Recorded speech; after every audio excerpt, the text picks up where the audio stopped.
recent times, I have come across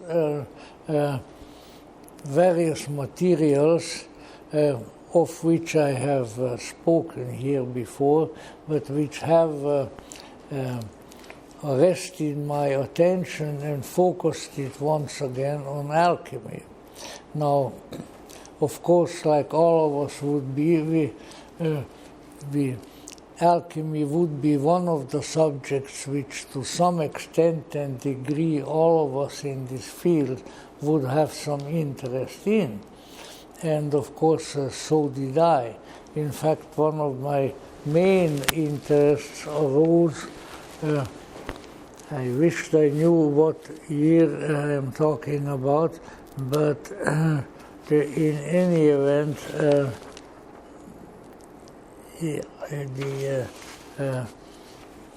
fairly, I've probably been here in this country already for, I don't know, some 10 years or so. And then I had a lecture engagement in Europe, which was in Sweden, in Iceland, and then in Germany.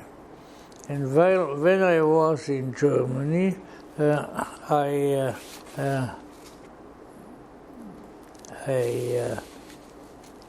came to in the state of Baden-Württemberg.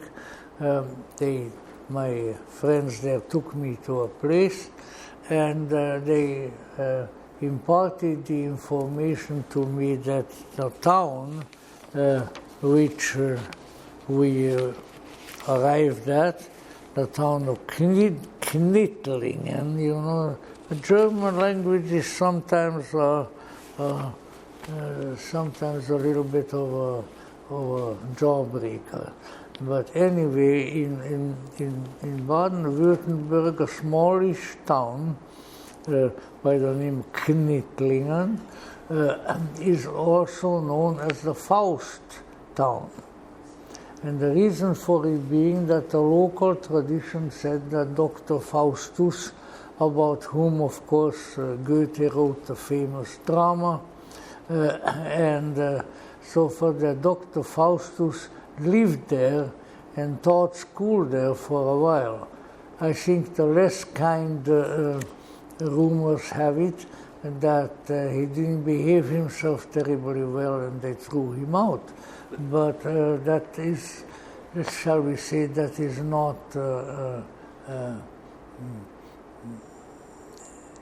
certain.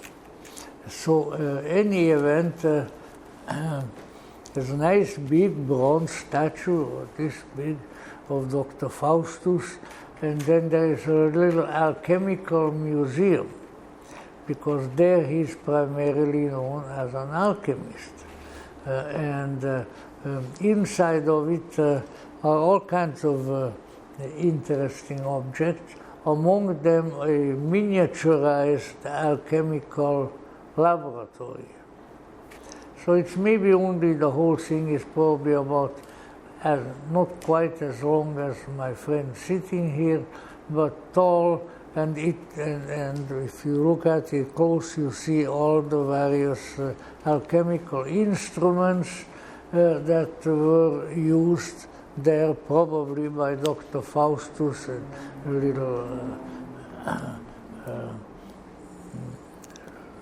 a little fireplace where on it are the alchemical vessels, you know, quite an interesting little object and the rest. And so I was quite, I also encountered some other interesting things on the same trip, but they are not of importance right now. But in any event, it rekindled my interest in alchemy, and so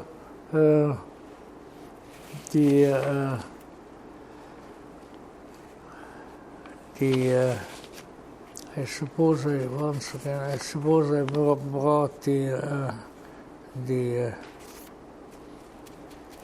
I brought the kind of notes with me that I don't need, but that's just as well. So what what we are discovering more and more at the present time, and what is contained in several really interesting books of the present time, which you are welcome to look at. One of them, we just mentioned his name, is Mitch Horowitz's book, Modern Occultism, which I found to be very informative, very nicely done, because I know Mitch Horowitz and I trust him. He's a good historian and very honest, and beside that, a good writer, so what else do you need? And another one, which I will show you in a minute, is by a local person, a book beautifully illustrated with color reproductions of various alchemical texts, and it is called, now what is it called? First of all, the author is David Braffman, who is the curator of the alchemical section of the Getty Museum.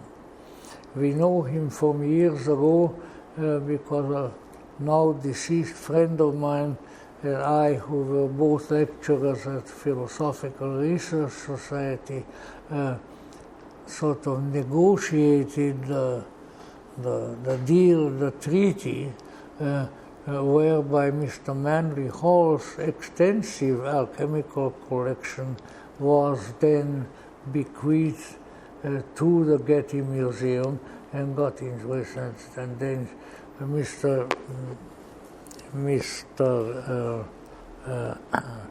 Braffman worked on it with his associates for several years to sort of bring it up to the present time and to clean it up after all the years of being in good hands, but still not professional hands.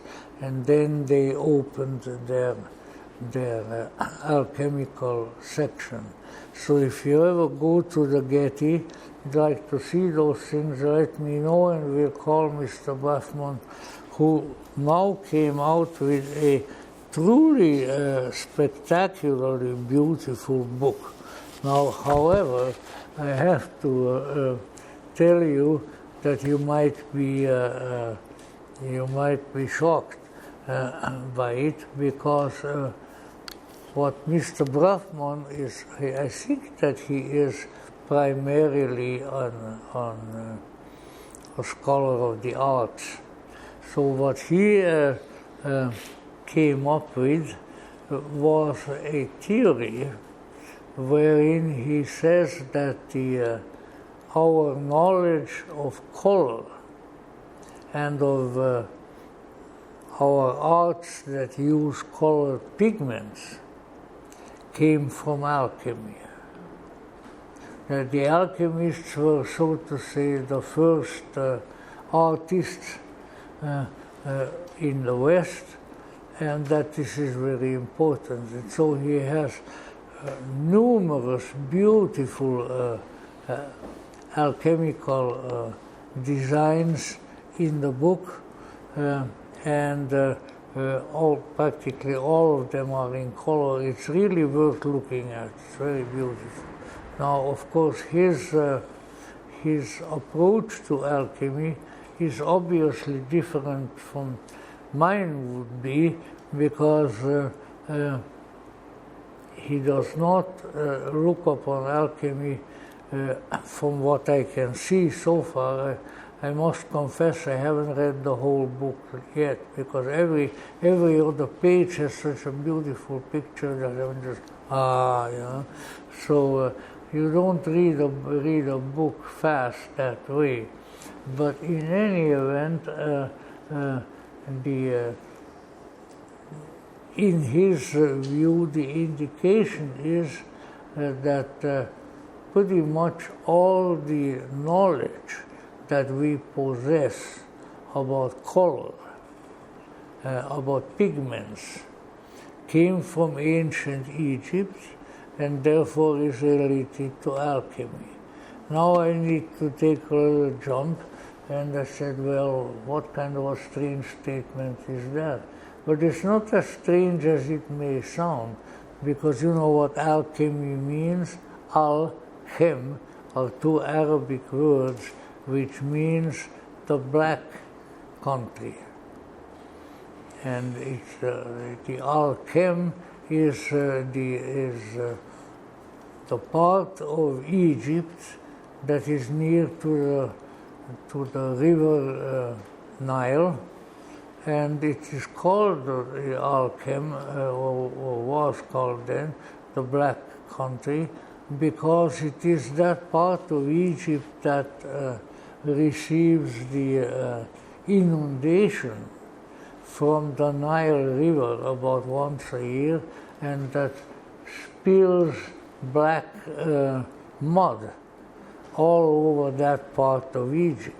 But that black mud in turn is very handy because it fertilizes the land in a very great fashion, and therefore was considered very precious, clear back from the time of Julius Caesar and the Romans.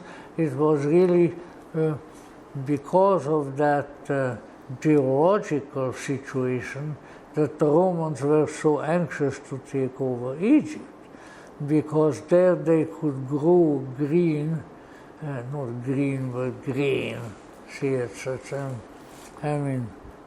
somewhere else, but grain, and practically all the bread and similar victuals that they were eating in Rome was brought over by ship from Egypt and was grown in between the Nile River and I think the Euphrates, that is further up, and so was very, very important and very valuable to the Romans. So in any event, when the Arabs then, as is their custom, taking over other countries, when the Arabs came and took over Egypt, then they discovered various things there, and let's say the mentality, especially of the leadership of the Arab nations at that time, was a little bit higher than nowadays. And because of their high regard for unusual things, they discovered and gave the name to this curious discipline that they found there, which they named the Alchemy, that which came from the black land, from the black soil. And so the Egyptian science, whatever we wish to call it, which of course then went on and on throughout history and remained a very important and for a while I would say almost all important interest of intellectual and spiritual people all over Europe, because they found it to be fascinating and promising. And that is what nowadays we call alchemy. Now, that being the case, let's say the reason that Professor Braufman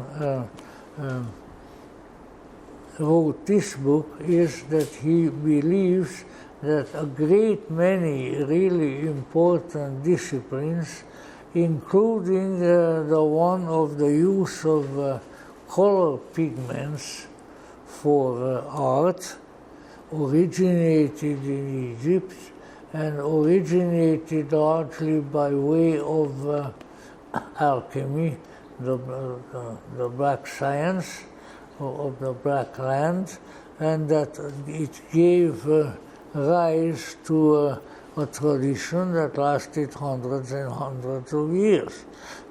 And this is fairly well attested. So I would say I am not my field is not what was I going to say? My field is not history, although I'm always been very interested in history. But from what I have read in his book, and also other sources relating to ancient Egypt, I believe him. I think that there were a lot of marvelous, wonderful discoveries, mostly related to philosophy and to inspired in some way or the other by the religions of the ancient Egyptians, which originated there and which then lived on in a transmogrified fashion throughout the ages. And alchemy was one of these. So I think that we can trust them to that extent. I will let you pass this around, I will take a look at it. It has a beautiful collection of colored alchemical paintings, whereby he illustrates as to how well versed in painting and with the use of colors the Egyptians were.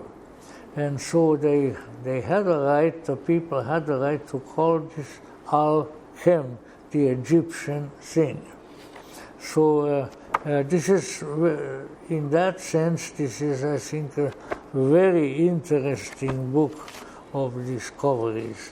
So I'll put it out here, and later on you can pass it around and so forth. And I think you will find it very beautiful and very well produced. Now, that being, of course, that was not the only reason that subsequent generations of scholars, of artists, of various profounder interests came to call alchemy what they called it.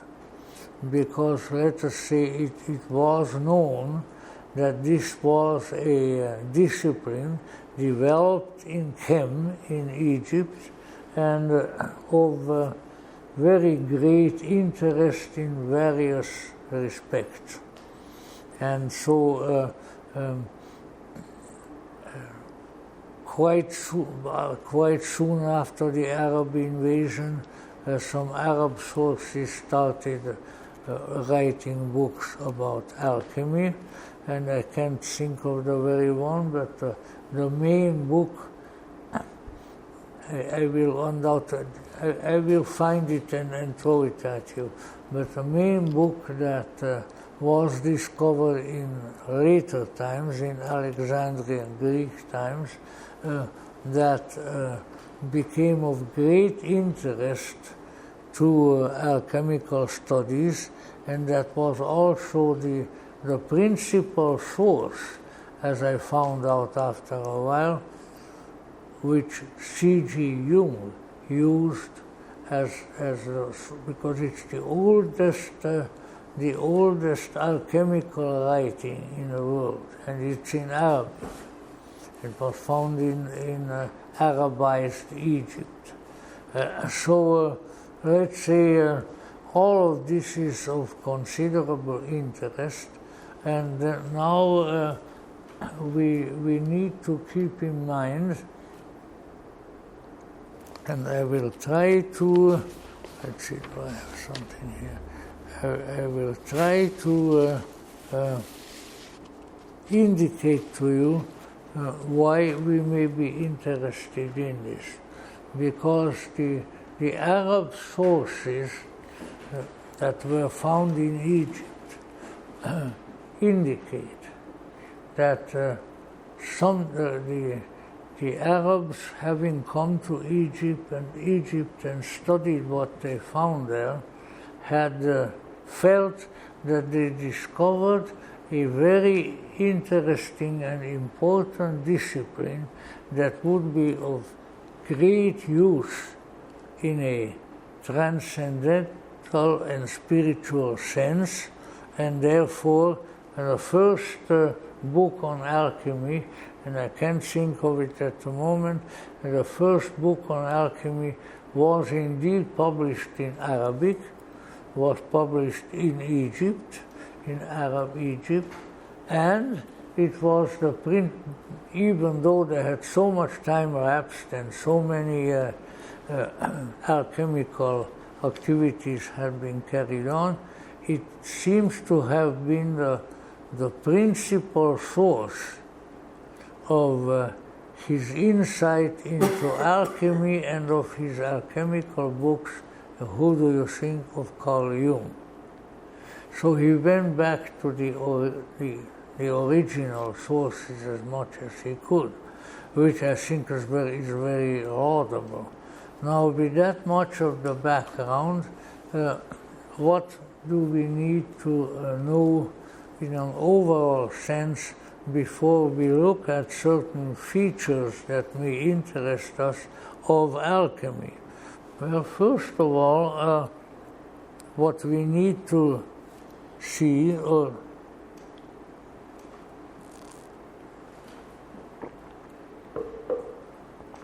need to be aware of is that while it is, in terms of its source material, it is very intricate, sometimes very complicated, and therefore not that easy to deal with unless you have an alchemical mind. But on the other hand, let's say it became the source of a preoccupation, primarily in Europe, of many people for hundreds and hundreds of years. And what the preoccupation was occasioned by was that it was teaching a method of change, of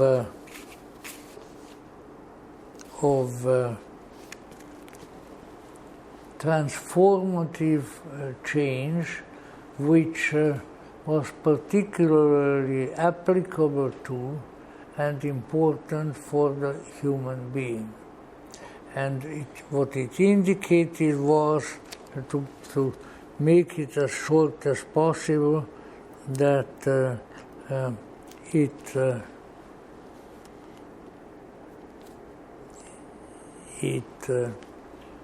indicated a mode of change which Jung became very fascinated by, and now we know probably a little more as to why the fascination occurred, because by the time that he became vitally interested in alchemy, he had already had some, to him, extremely transformative and impressive sources to study, which pertained to that kind of an unusual change. Because he had access to some of the Arabic alchemical sources and others.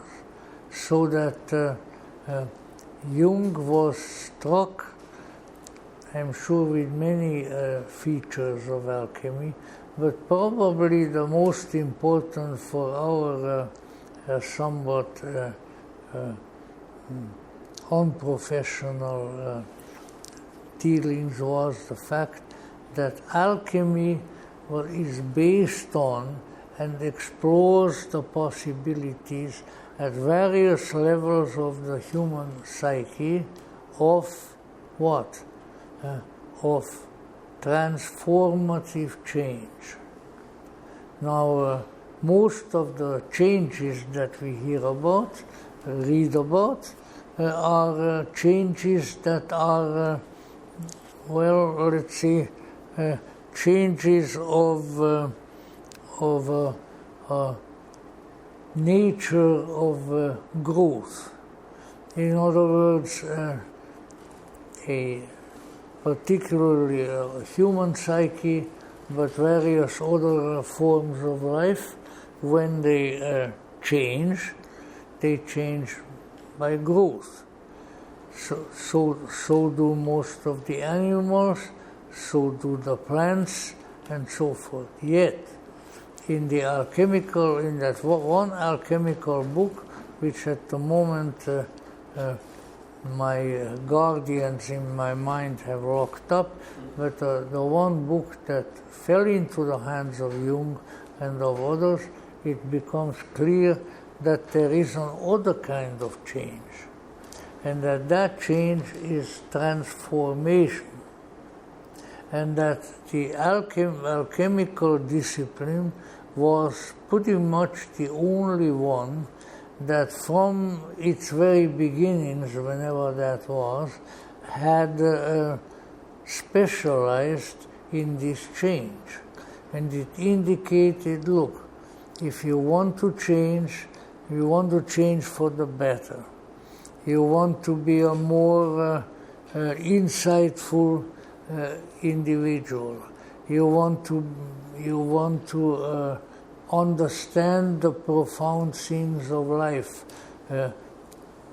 then you should study alchemy, because the kind of change that is advocated there shows that you can change, and you can change into something ultimately very, very different from what you are. So if you are interested in that, then that is what you should do. Now, this is a very, very simplified version. But let's say that was the attraction in a psychological and spiritual sense of the old alchemy, that there was a path indicated there that would assure, if properly pursued, would assure a very strong, a very fundamental transformation of the human, but not in the sense of only of growth, but of transformation. Now, my favorite simile, or whatever you wish to call it, metaphor for transformation has always been, or has been for a very long time, the observation of silkworms. Now, I probably don't look to you like somebody enthusiastic about observing silkworms, but where I lived out in the north of Hungary, in our neighboring village, a neighboring settlement, there were folk who grew the tree upon which the silkworms live. I know the Hungarian name for the tree, but at the moment I don't know another one. You want to know the Hungarian name? Eperfa.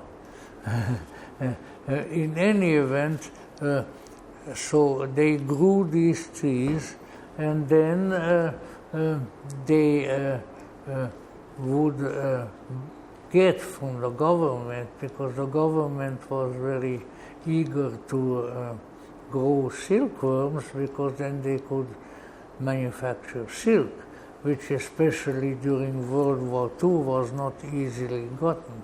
So what they were doing is implanting eggs of silkworms in the tree was incidentally in English it's called a mulberry tree.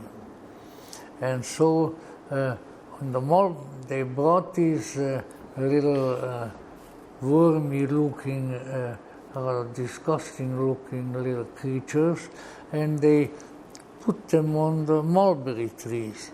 Now, it so happens that these ugly, wormy creatures really love the leaves of the mulberry tree. So, as soon as they were installed in their future habitat, if you went over there, and I went over there from time to time, and then you could hear them eating the mulberry leaves from what here would be a block away. Munch, munch, munch, munch, munch, munch. And so I said, all right. I asked I knew the people who were going them. I said, what do you do with these creatures later? Oh, well, they said you just let them eat, and then they will spin themselves into a cocoon. It is made out of a material out of which silk is made. So there's a silk cocoons, and there they sit and wait out their allotted time, and then after a while a little kind of butterfly-like or moth-like flying creature is the one into which the little worm now transforms itself. Entirely different, not a feature on it that looks like it did before. I said, are you sure that it comes from that? Oh yeah. And we make money with it, which was the greatest argument, which it usually is. And so there we discovered, or there I discovered, as to what transformation looks like. When something changes into something else that looks and acts and eats and drinks and whatever else it does completely in a different way that you don't expect. And so that is transformation. Now, that is, of course, in this case, has a metaphoric value, because what was really what the alchemical books and so said was that if you want to see transformation, then observe the transformative activities in nature, and from that you can make other important deductions. And that is pretty much what happened. So, other than the creation of silkworms, it became a living metaphor, an archetypal image for a being that can transform into something entirely different from what it was before. Umänderung, as we would call it in German. Now, that in turn has various ways in which it can be interpreted and may be made useful. One of them being that if that is possible in the insect kingdom in this case, then it may be possible in other places, maybe even in the human, that there are two ways of moving, growth and transformation, and they are not the same. And it was from that transformational image that Jung coined the term of a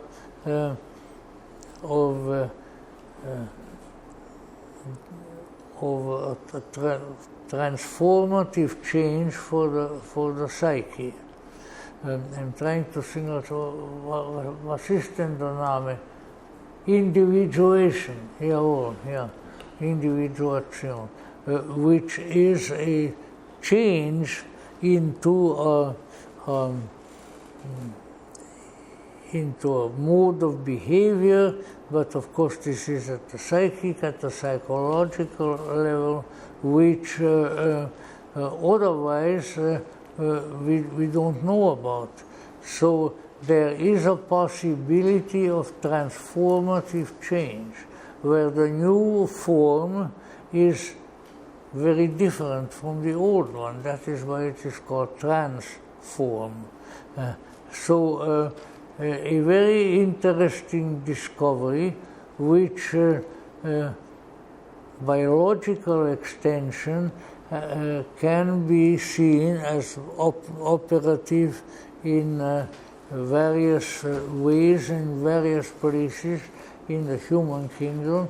One of the very first things, for instance, that C.G. Jung, and I have to mention him because as for instance that little museum in Knittlingen in Germany said at the door that since the great psychologist C.G. Jung had discovered the psychological meaning of alchemy, now we have a much greater and wider understanding of alchemy, which of course indeed we do.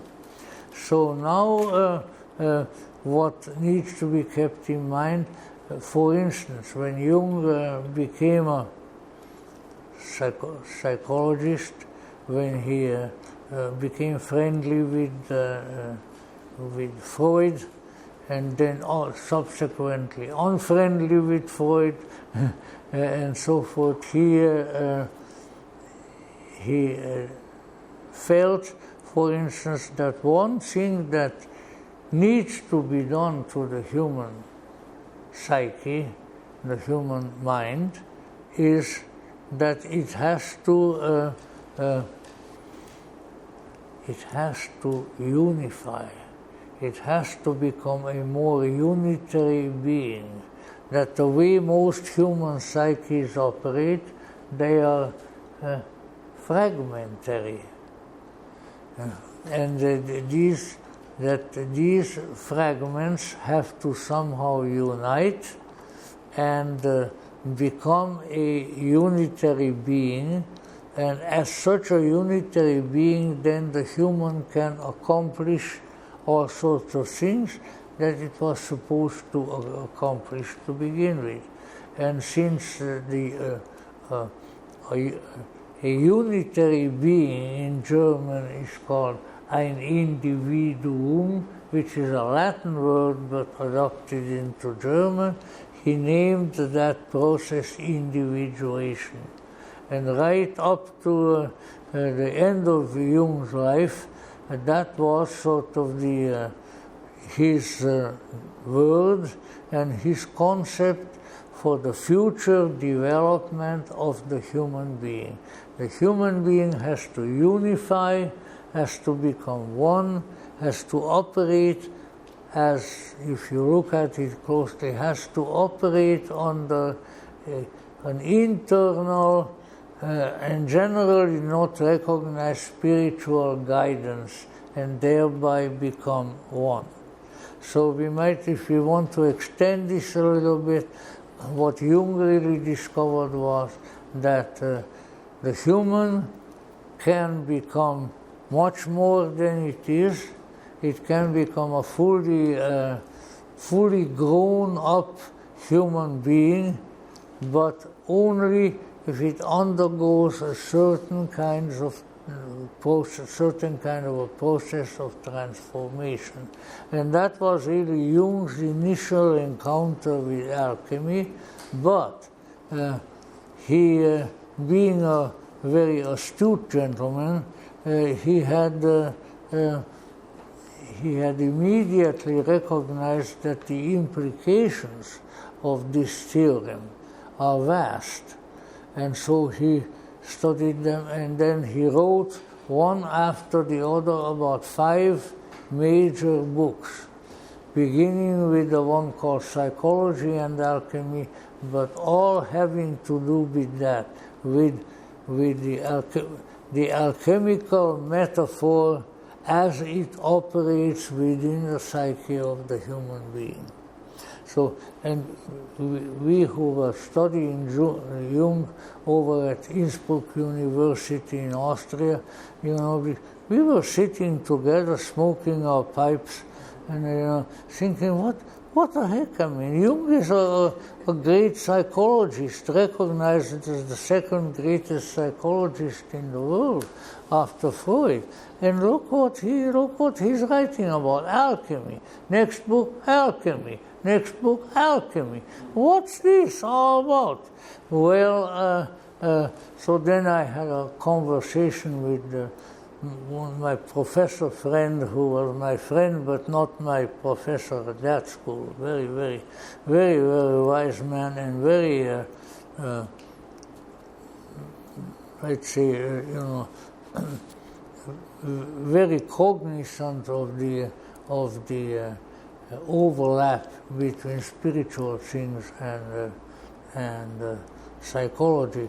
He said to me, has it ever occurred to you that when Jung is writing about alchemy, he's writing about it in a more universal sense, in a more general sense, in a more spiritual sense, that real transformative change is possible and is actually in the, let's say, in the future possibility of the human being, because as I'm usually quoting the English philosopher, expatriate English philosopher who lived here in Hollywood, Gerald Heard, who said that the human is the only unfinished animal. And what he meant by that was that we are not finished in our psyche.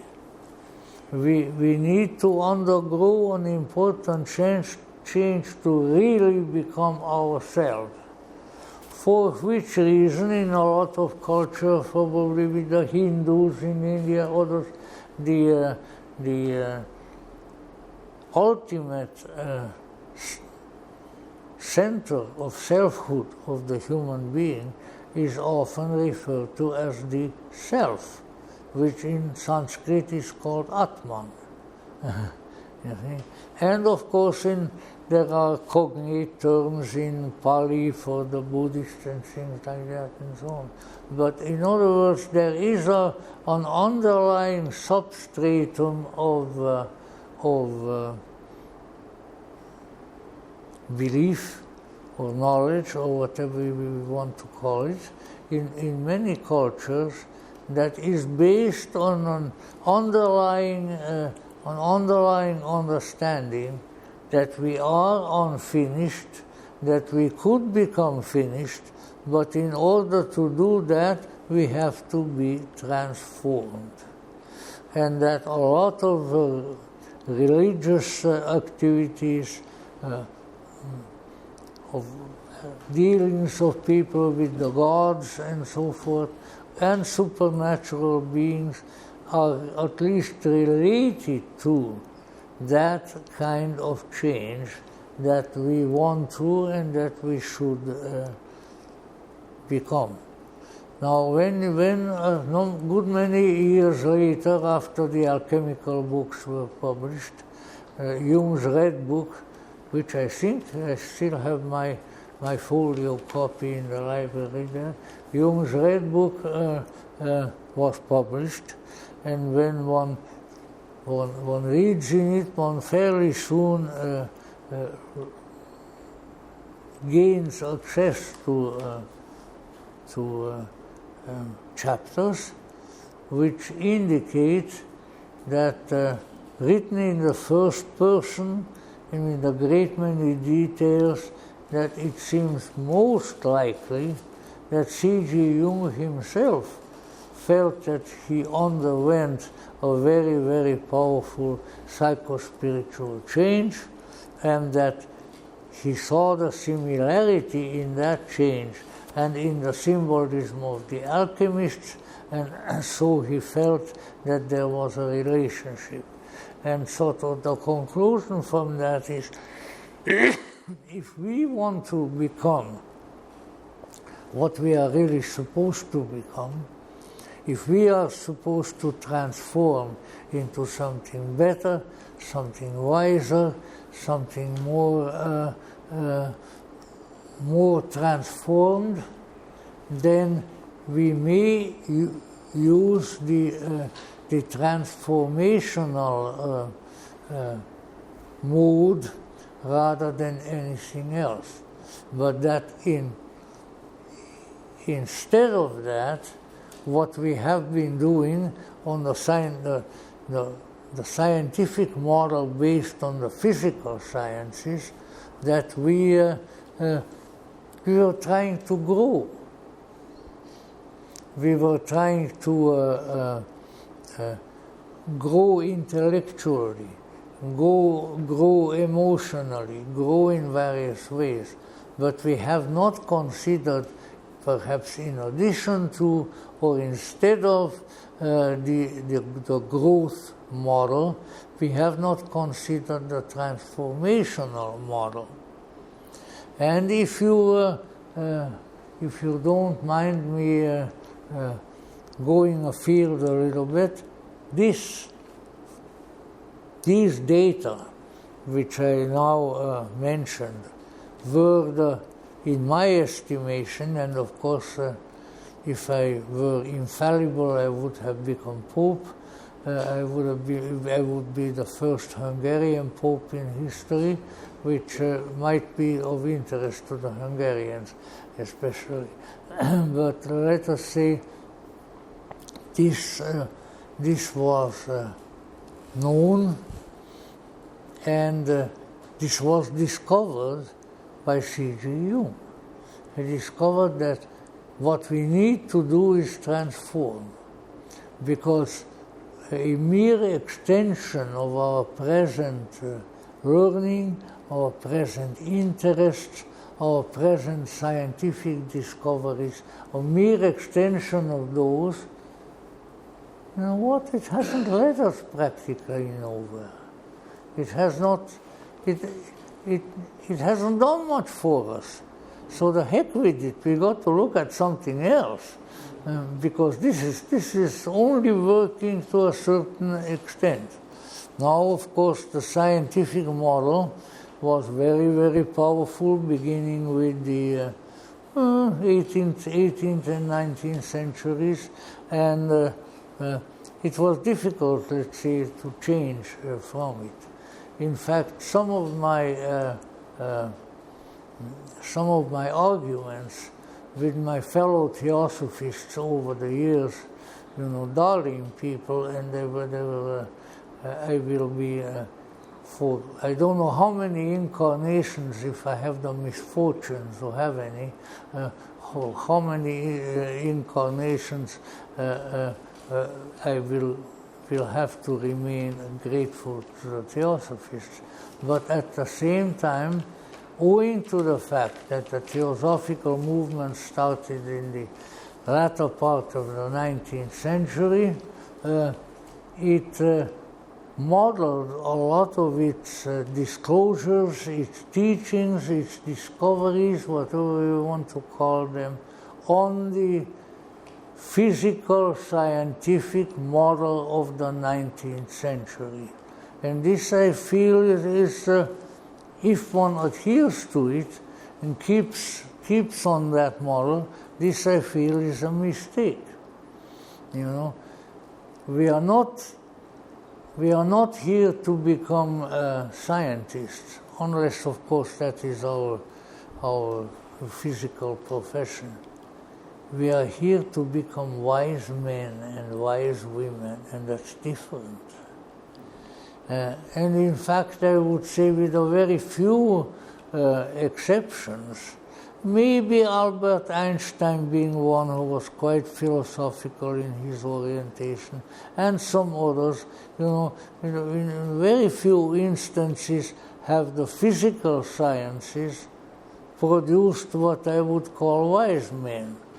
Clever men, inventive men, all kinds of, and women, of course, but no more than that. And so here was Jung who said, well, you know what, I'm going to do both.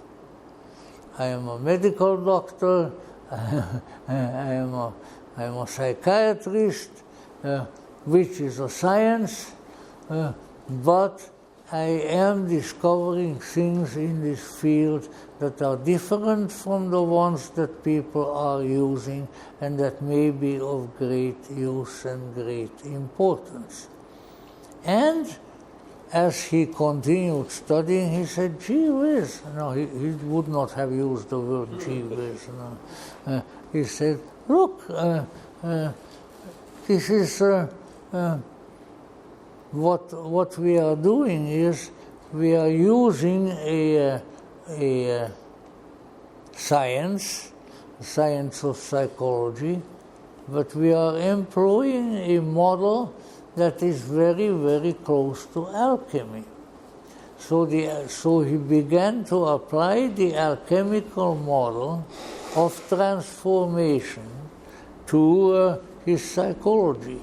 And if you read the several chapters I could point to in the Red Book, then you will see why. Because he himself went through a momentous series of transformation, and the only thing that he could find that was, let's say, that was like that was a transformative model for the psyche models that he underwent, and he could only liken it to alchemy. Now, as you know, and you can look at it in this book of our friend Bronfman, who was very nice to us when we negotiated the sale of the Manly Hall Alchemical Library to Getty. Very nice man, very nice man.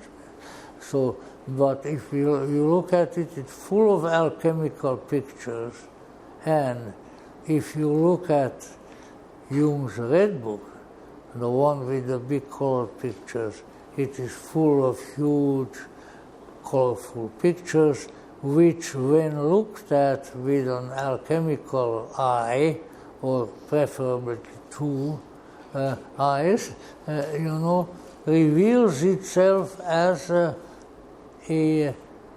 codex of alchemy that describes the transformation of Carl Gustav Jung of Zurich, and the imagery that, and he used various terms for it, the imagery that arose in his mind in connection with these transformations, which he could depict, having had artistic talents, and in order to keep the good professor here happy also a very, very good sense of color.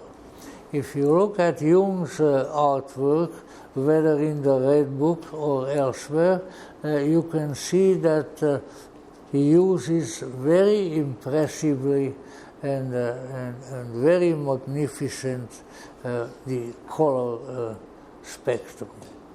So not only the forms that he painted, but the colors in which he did, the colors which, along with the forms, symbolized what he tried to call, in other words, in a new sense, in what could be called a psychological sense, he was an alchemist. And that in turn was really the center of his conscious development. If it had not been for his own alchemical transformation, as described in considerable detail, chapter after chapter, illustrated after one, with one beautiful picture or the other in the Red Book, then there wouldn't be any C.G. Jung, because this was the heart and the soul of his discovery, and of his message. Now that we are arriving to such conclusions, then we may, and this is where I sort of feel that I come in. You may feel happy that I did not come in, but this is where I come in, namely, all right, are there greater, wider, truly esoteric implications of this discovery? Or is it purely a psychological discovery, which would be pretty impressive in itself? But I am inclined toward the proposition that I mentioned before. And there the issue being that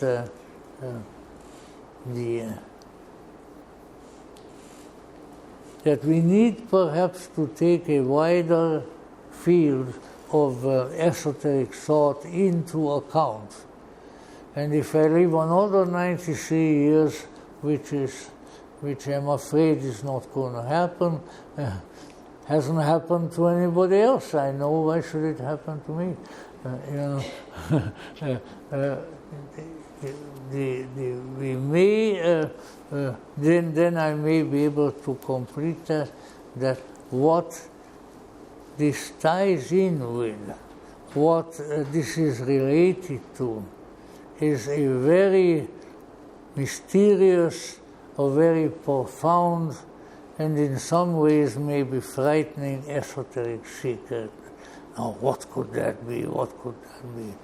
It's not about Dracula. It's it's nothing of that sort. But the esoteric secret here, you can discover considerable statements of it in the Red Book, and you can piece it together. The discovery is to the effect that all of this fits into something vast and great and marvelous and previously unknown. And what is that?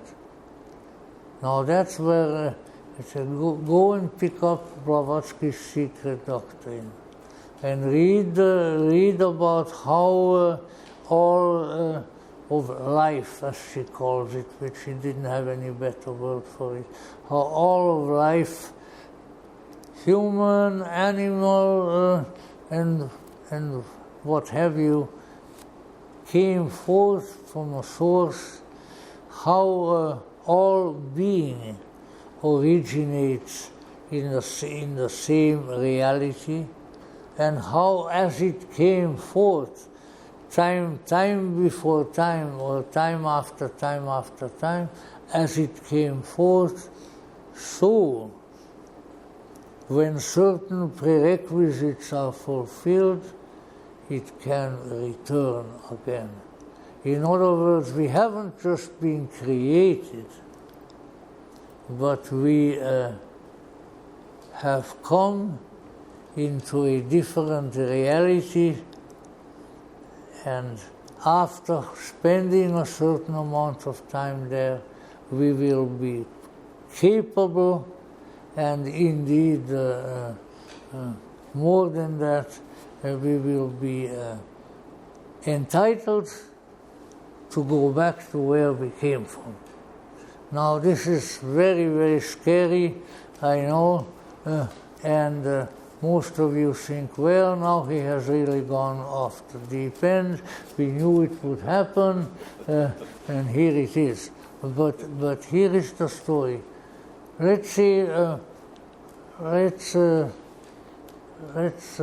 adopt the hypothesis that everything here on this earth, let's say, maybe on the other celestial bodies and so forth, came forth from an unknown and a mysterious source, and became more and more material, more and more thick, more and more, let's say, here earthy.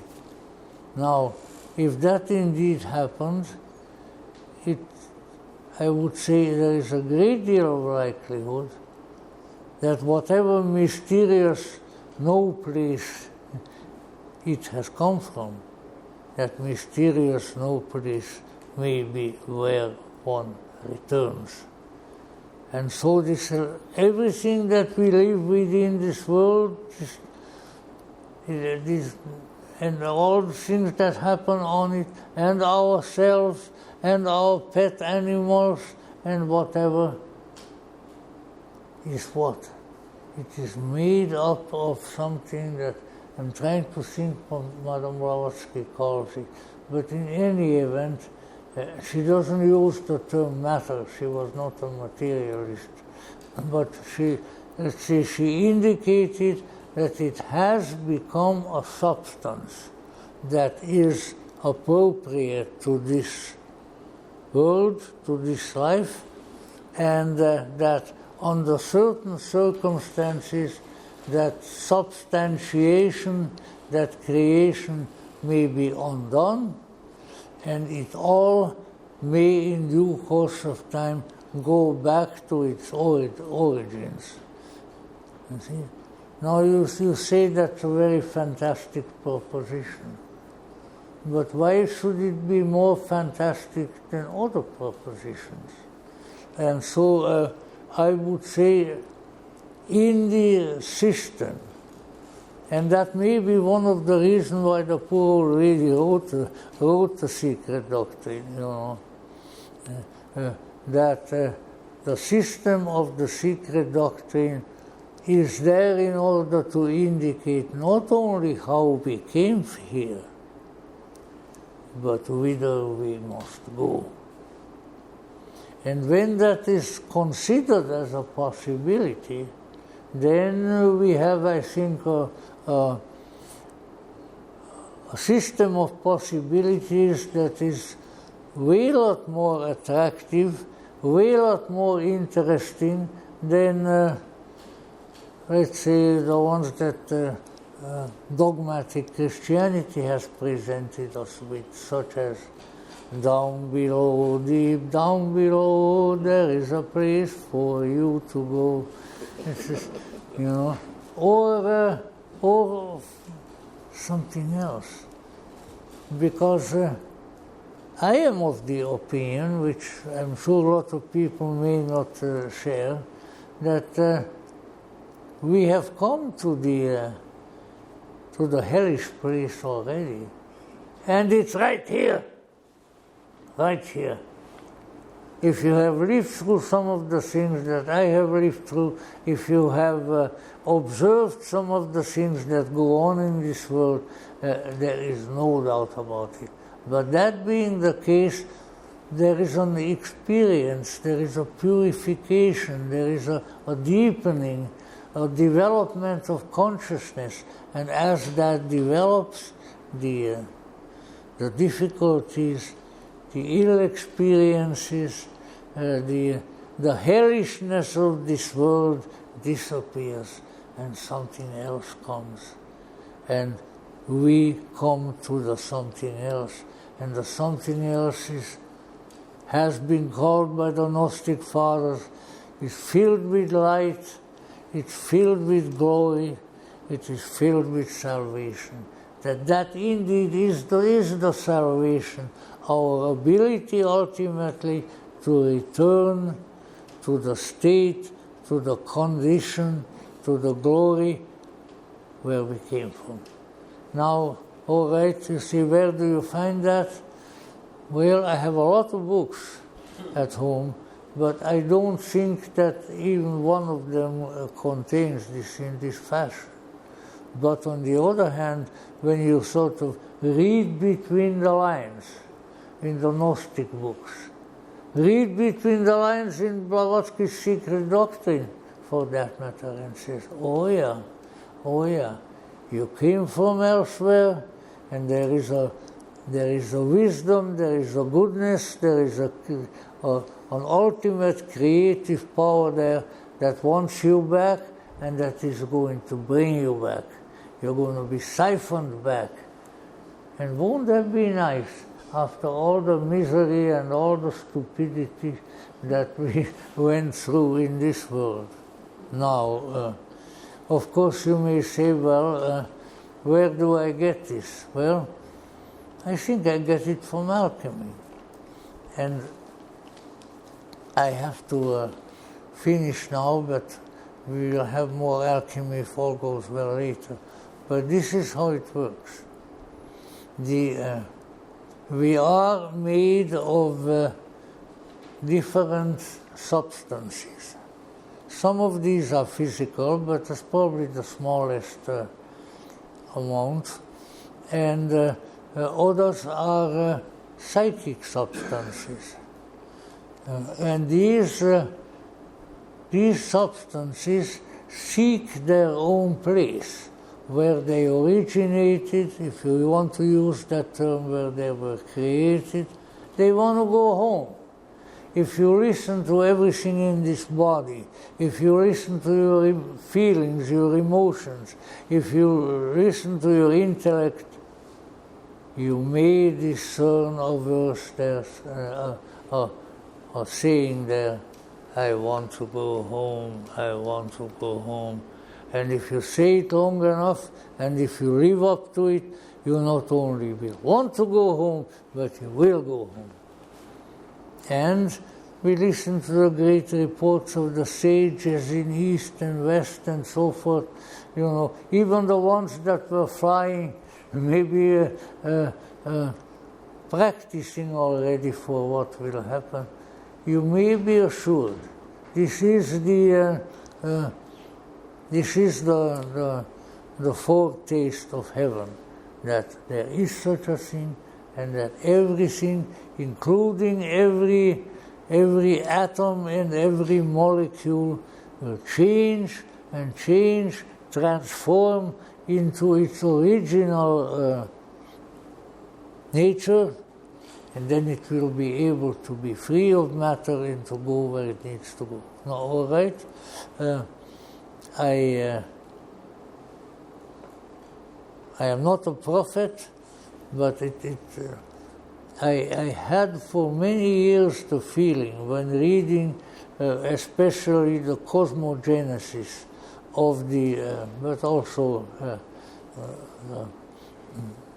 the human genesis of the secret doctrine, that it indicates something like that.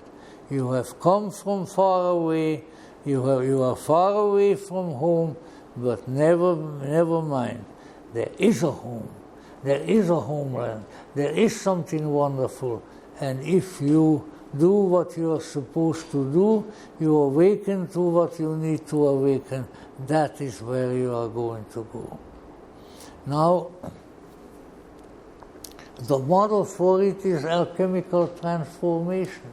And I have the material, I will show you how some of this may work out, but let's say the indications in alchemy are to the effect that something of that sort is possible, and that we may, the very atoms that we are made of can change into something of a higher frequency.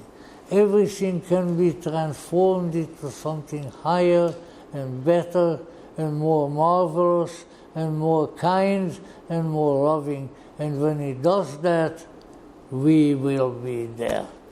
Now, I have never said this in public before. I don't think I even said it in private, because some of my friends would have pummeled me with sticks.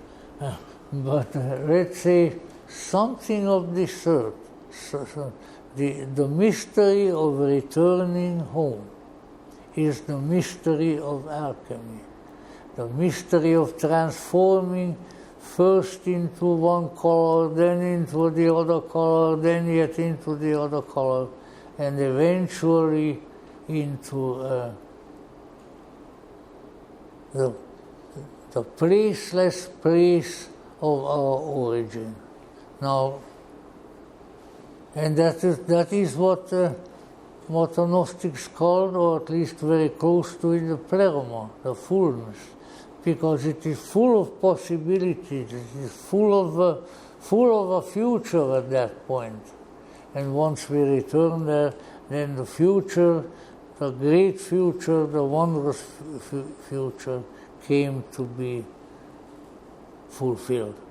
Now, as we look through various alchemical principles, I don't want to repeat this weird theory of mine all the time, because otherwise you'll be more and more convinced that I am what in Brooklyn they call meshuggah.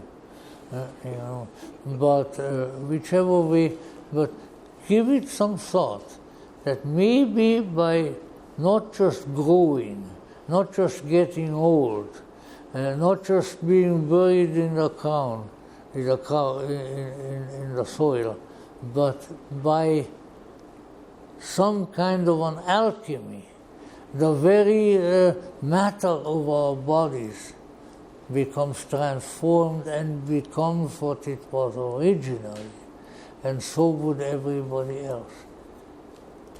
It's not a greater miracle than creating this doggone world, not at all. So let's say, as far as possibilities are concerned, possibilities of transformation, something of this sort may indeed exist. And I would counsel that we think about it, that we feel about it, that we consider it a possibility, and perhaps in the course of our studies of various forms of alchemy, those possibilities can increasingly become realities. So I have never given this lecture before. I have never seriously considered this as the ultimate possibility, but now in preparing for this I am. And I think that shows us the likelihood of a future of certain possibilities. As Blavatsky mentioned at one point, that the human has a spirit, has a soul. I am somewhat changing her words. That she didn't use the word transformation. She needed Jung for that, But she said, the growth and splendor of which has no limit. Now, if the growth and the splendor of our authentic selfhood has no limit, then these things are possible. I don't say that they are certain, but I would say that they may be considered possible, and as such give us maybe a little more hope than there has been before. And some details of this possibility we may look at later on, but I think that weird as it is and so forth, I think that as a possibility, and if you look at the various things, and we will bring some pictures, we will bring scrolls which show the transformation, and you may wonder, what are they talking about? What are they talking about? They are talking about a return to the source, which is a transformation beyond all transformations, a glory beyond all glory, a wonder beyond all wonder. May the wonder indeed come if we collaborate with it, and so mote it be. Thank you very much, and we'll look at more alchemy later.